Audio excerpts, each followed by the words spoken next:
Assalamualaikum warahmatullahi wabarakatuh. Kenalkan, nama saya Muhammad Rian Saputra. Nomor NPM saya 221000184.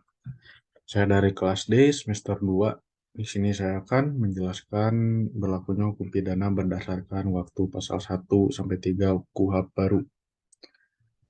Pakar hukumnya ada di sini, bisa di copy paste. Ya, oke, saya akan melanjutkan presentasinya. Oke. Pasal 1 KUHP baru.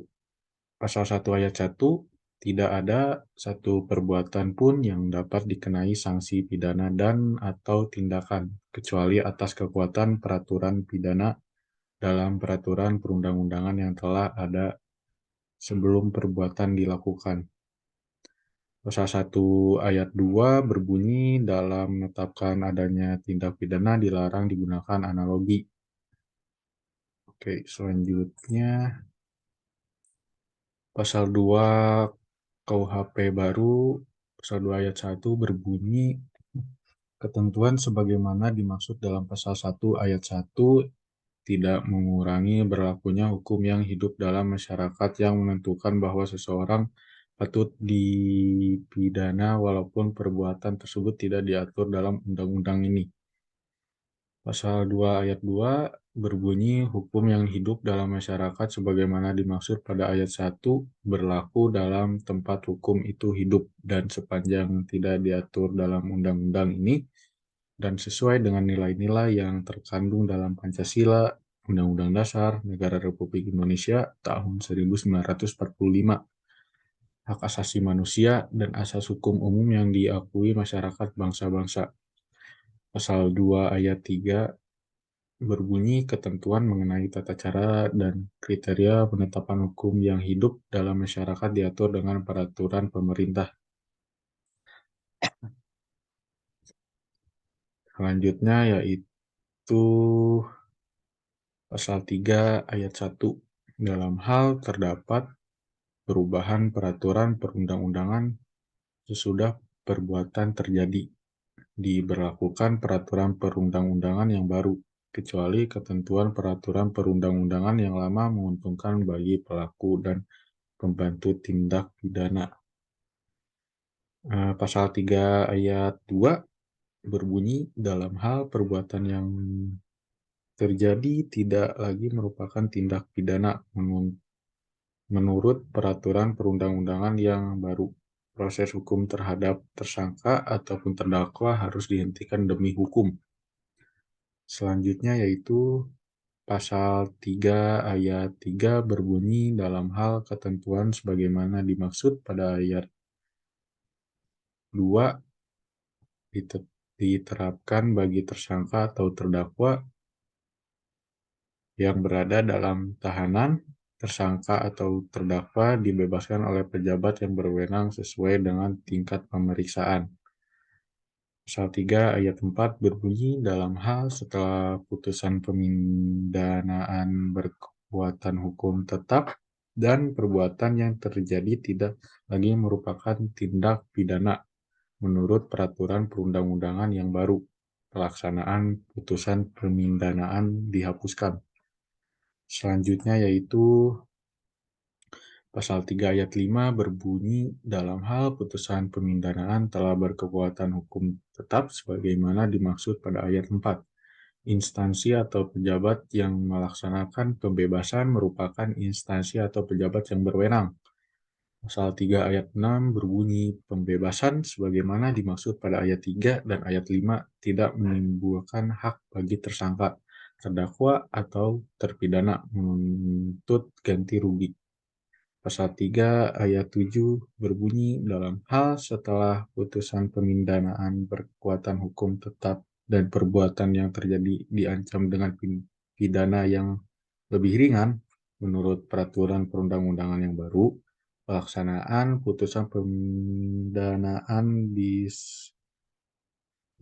disesuaikan dengan batas pidana menurut peraturan perundang-undangan yang baru.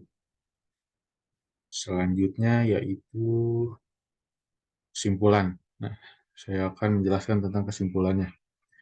Jadi dari pasal 1 ayat 1 maksudnya tentang asas legalitas. Jadi perbuatan atau tindakan yang tidak diatur dalam KUHP ini, KUHP baru ya, KUHP ini tidak bisa dikenakan pidana atau hanya ketentuan yang ada di dalam KUHP ini yang bisa dikenakan sanksi pidana atas asas legalitas atau bahasa Latinnya yaitu nullum delictum. Selanjutnya yaitu kesimpulannya dari pasal 2 ayat 1 maksudnya yaitu berarti hukum adat norma sosial oleh undang-undang ini itu bisa menjadi hukum pidana. Udah jelas harus diatur dulu. Selanjutnya pasal 2 ayat 2 bermaksud pembatasan dari pasal 1 karena membuka peluang ada hukum lain yaitu contohnya hukum adat. Jadi pasal 2 ayat 2 itu menegaskan pasal 2 ayat 1 yaitu salah satunya hukum adat. Selanjutnya yaitu pasal 2 ayat 2 bermaksud menegaskan dari pasal 1 karena membuka peluang salah satunya hukum lain, yaitu contohnya hukum adat. Jadi pasal 2 ayat 2 itu menegaskan pasal 2 ayat 1, yaitu salah satunya hukum adat. Selanjutnya yaitu pasal 2 ayat 3 bermaksud menjadikan catatan atau koreksi terhadap pengaturan untuk pasal 2 ayat 2, khususnya atau yang terkait dengan hukum adat. Selanjutnya yaitu kesimpulan pasal 3 ayat 1 bermaksud peraturan baru yang menguntungkan pelaku dan pembantu tindak pidana akan digunakan yang menguntungkan. Sedangkan jika peraturan lama yang menguntungkan pelaku dan pembantu, maka itu yang dilakukan setelah terjadi perbuatannya. Pasal Pasal 3 ayat 2 maksudnya kalau ada peraturan baru diberlakukan peraturan baru. Jadi jika peraturan lama lebih ringan maka peraturan lamalah yang diberlakukan. Selanjutnya yaitu kesimpulan pasal 3 ayat 3 maksudnya jadi jika ada tersangka atau terdakwa yang ditahan maka tersangka dan terdakwa tersebut harus dibebaskan dengan pejabat yang berwenang sesuai dengan tingkat pemeriksaan. Selanjutnya pasal 3 ayat 4 maksudnya jika putusan pidana sudah berkekuatan hukum tetap dan perbuatan yang terjadi sudah bukan tindak pidana maka pelaksanaan putusan pidana itu dihapuskan. Selanjutnya kesimpulan pasal 3 ayat 5 maksudnya menjelaskan ayat 4 yaitu pejabat yang berwenang untuk melaksanakan pembebasan. Pasal 3 ayat 6 maksudnya tidak punya hak untuk menuntut ganti rugi karena ada perubahan undang-undang yang menguntungkan dan membebaskan tersangka, terdakwa, ataupun terpidana. Pasal 3 ayat 7 maksudnya kalau hukumannya contohnya 3 tahun dan peraturan barunya lebih ringan, contohnya 2 tahun, maka disesuaikan saksi pidana dengan peraturan yang lebih ringan. Jadi jika KUHP pidana yang baru 3 tahun dan yang lama 2 tahun, maka yang dipilihnya yang lama karena peraturannya lebih ringan dan untuk sanksi pidananya. Oke, terima kasih untuk partisipasinya. Mohon maaf jika ada salah kata. Di sini ada kata-kata dari Prof. Jacob Elvius. Apakah dengan mengatakan kebenaran kepadamu, aku telah menjadi musuhmu? Nah, makna yang kita bisa ambil yaitu beranilah mengatakan kebenaran karena niat baik akan berujung baik. Terima kasih. Wabillahi taufiq walhidayah. Assalamualaikum warahmatullahi wabarakatuh.